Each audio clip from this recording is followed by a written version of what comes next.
I think it would only take musicians deciding they're not going to play on Broadway for 1 week to see a lot of changes happen really quickly.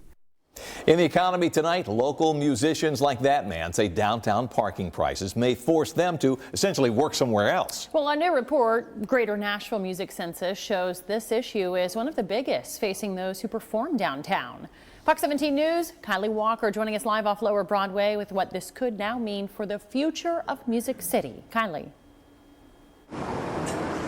If you've ever driven downtown or even simply just trying to find a parking spot, you know how frustrating it can be, especially for those musicians who have to drive here on a nightly or even weekly basis. And it's not just those high parking costs, it's also those policies like having to pay after 6.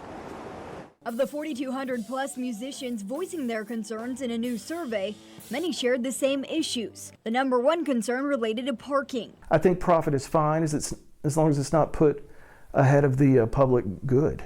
Wes Little, a local musician who moved here from New York City, has been here to see all of the changes in Music City the last 16 years.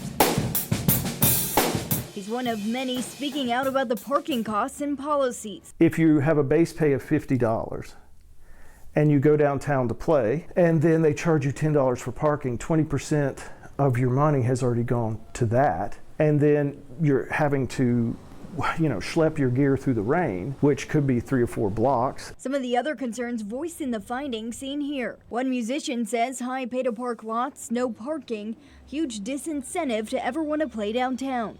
Others suggesting a loading zone for musicians that taxis can't use, or a parking lot exclusive to them. While another person pointed to the parking minimums, when a spot only allows 2 to 3 hours, but a gig often lasts 4 hours, resulting in a fine for those playing or attending a show. So if you go down on Broadway, just take a survey of how many people are in a club with a band versus how many people are in a club without one. And I think that needs to be taken into the equation. We brought these concerns to Metro Councilman Jacob Coopin, who represents the downtown district. Musician parking is an issue that I've been actively working on. Coopin says this is a big priority to him, and he's been in conversations with the Department of Transportation to make realistic options for people, along with other city leaders and businesses. Keep in mind, those are just the first findings of the census study. That full study, though, comes out in September. We, of course, will keep an eye closely on this. For now, reporting live downtown, Kylie Walker, Fox 17 News, your Code Red Station.